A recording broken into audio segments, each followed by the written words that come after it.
You are welcome to another episode of LFN What's Your Say? The #1 listening show where we discuss real issues with real people like you. We are still featuring R. Kelly, real name Robert Sylvester Kelly, also known as the R&B King. Looking at the way things have been happening for R. Kelly since the inception of the illegal documentary whose sole purpose was defamation and degradation of the R&B King, it's clear that every woman who has ever had a connection with him or even a mere encounter felt they had a perfect opportunity to join in and register as yet another victim with the hope for monetary gain, or at the minimum an opportunity to become famous.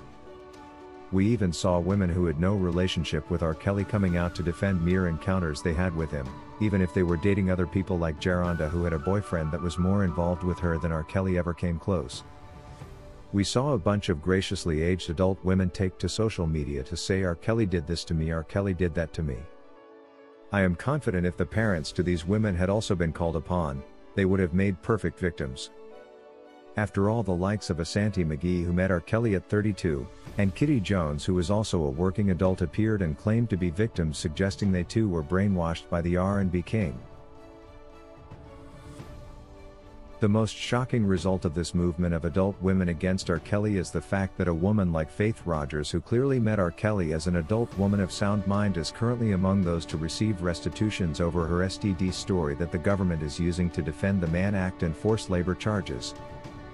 According to government, when adult woman Faith Rogers traveled interstate from time to fling with her new boyfriend R. Kelly, it was never forced labor until one particular day when she found a gun lying on the table. The presence of this gun on the table, which defendants showed no interest to use, quickly turns their usual intercourse into actions of forced labor. Even a 5-year-old kid will tell you this is a bogus accusation. There are just too many gaps in the government claims against R. Kelly. When the women noticed that there was indeed a biased wave of accusations against R. Kelly, just like a flood carries all kinds of debris, many women with no real complaint jumped into the bandwagon, and like this, we saw multiple accusers in the surviving R. Kelly documentary who couldn't even qualify as witnesses at trial. Even the few who appeared in court had questionable reputations with histories of lying under oath, which makes them non-credible witnesses. Witnesses like Lisa Van Allen, and now Azriel Clary, with reference to the new text message evidence which disqualifies her as well. Additional to these are some women who saw this wave of lies against R. Kelly as a perfect opportunity for them to become famous. An example is local singer Amber Simone, who took to social media 4 years ago and told a story of how R. Kelly had reached out to her with the promise of a record deal. She did her best to make her story sound so emotional in order to gain public sympathy, hoping to get famous overnight, but sadly for her this didn't work. The story starts with a narration of who she is and how she was born with a birth defect that could have easily left her voiceless. And then quickly moves to how one of her videos went viral, causing R. Kelly to notice her when she received a message from one of his staff asking to put her in touch with him for a record deal. Meanwhile, at this time she was 19. For those who may be thinking she was a minor like every accuser wants us to believe. In the story they talk about her upcoming EP. But 4 years down the road we still not hearing much about this upcoming singer. The mother also features in this short 2-minute video, taking so much pride for having told her to hang up the phone, and for this she feels she was a hero. A deeper thought into what they were possibly trying to achieve speaking on this only 4 years ago when R. Kelly was in prison will however leave you thinking they could have been chasing nothing else but clout. First of all, why would they wait to speak out only when R. Kelly is in prison? Also, the way they organized the video with Amber singing for the largest part makes it look more like a self-promotion project, more than an advocacy or awareness production. Amber Simone was likely hoping that releasing a few samples of her voice at a time like this when all eyes were on R. Kelly would skyrocket her views and turn her into a star overnight, but she was wrong. This is how and why many of the accusers came on board the infamous docuseries, with the hope to get famous overnight for all the wrong reasons.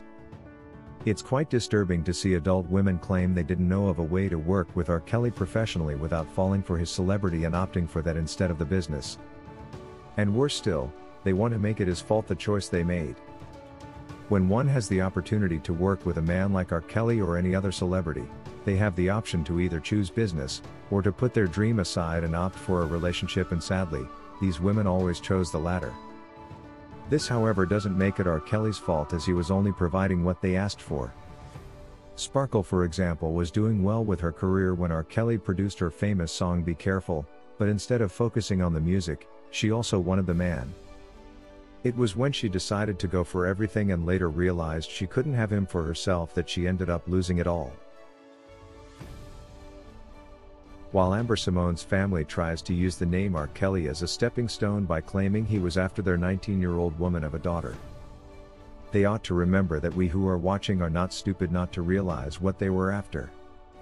They also ought to remember that when it comes to the music business, you do not get famous as an artist by publishing a video that destroys another artist, especially one that was trying to lift you up.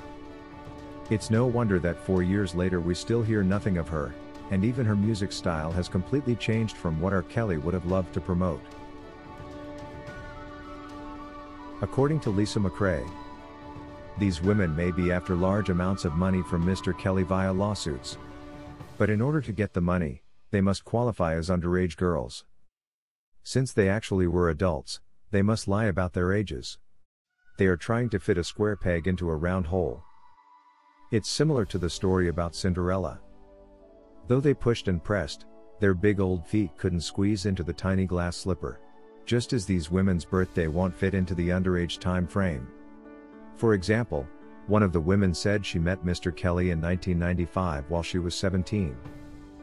So I googled her birthday and it said 1971, giving a difference of 24.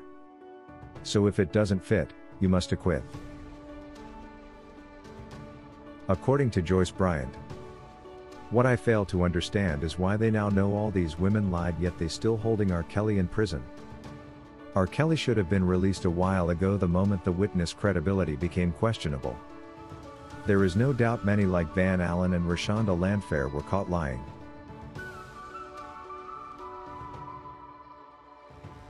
If you wish to take part in a live interview discussing any of these topics, let us know by sending an email to sashalfnmedia@gmail.com for scheduling.